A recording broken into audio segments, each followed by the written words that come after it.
2019లో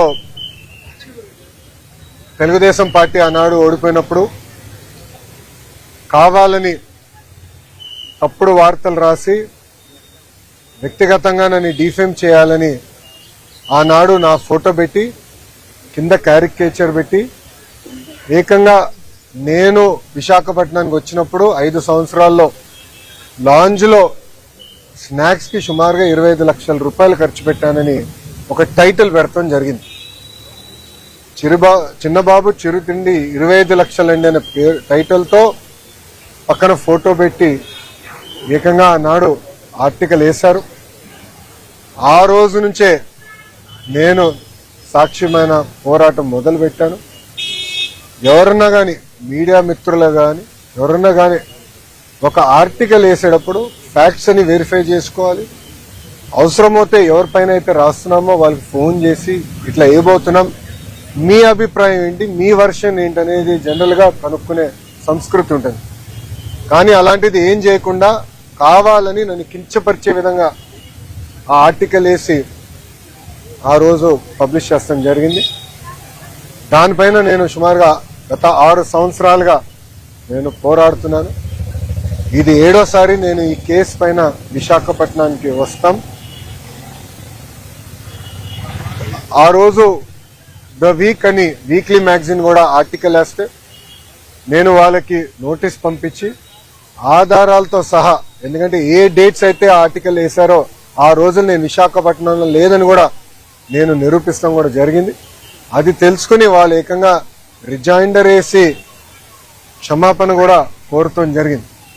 నేను గతంలోనే చెప్పాను, 2014 నుంచి 19 కానివ్వండి, ఇప్పుడు కూడా అంటే గడిచిన 18 నెలలు కానివ్వండి, నేను విశాఖపట్నానికి వచ్చినప్పుడు ప్రభుత్వం నుంచి టికెట్ తీసుకోవట్లేదు, ప్రభుత్వ గెస్ట్ హౌస్లో నేను ఉండట్లేదు. నేను వాడే వాహనాలు 2 వాహనాలు కూడా ప్రభుత్వ వాహనాలు కాదు. ఆ డీజిల్ ఖర్చు కూడా నాదే.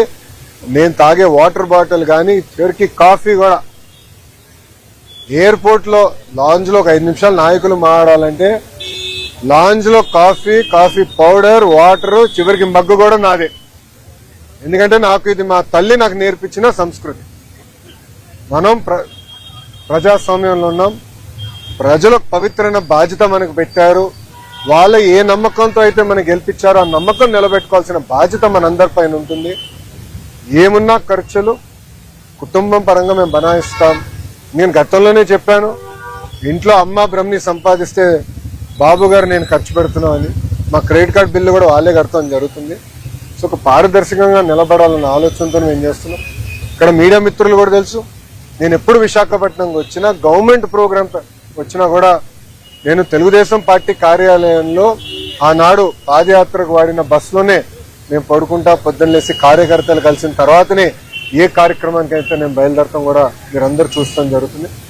సో క్రమశిక్షణ, ఒక పట్టుదలతో ప్రజలకు సేవ చేయడానికి నేను రాజకీయాల్లోకి వచ్చాను. అందుకే తప్పుడు వార్తలు రాసినప్పుడు నాకు చాలా బాధ కలిగింది.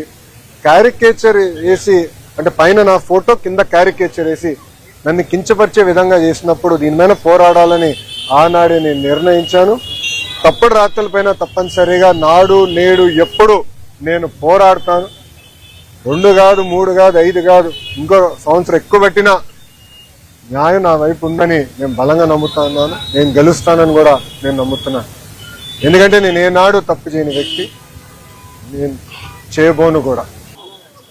మహిళల్ని గౌరవించాలనేది మేము కరికులం నుంచి మొదలు పెడుతున్నాం. కేజీ నుంచి పీజీ వరకు మేము అది తీసుకొస్తున్నాం.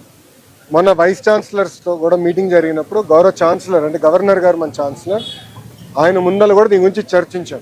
ఏంటంటే మహిళల్ని గౌరవించాలని, నరనరాలు ఎక్కించాలి. అది నంబర్ 1.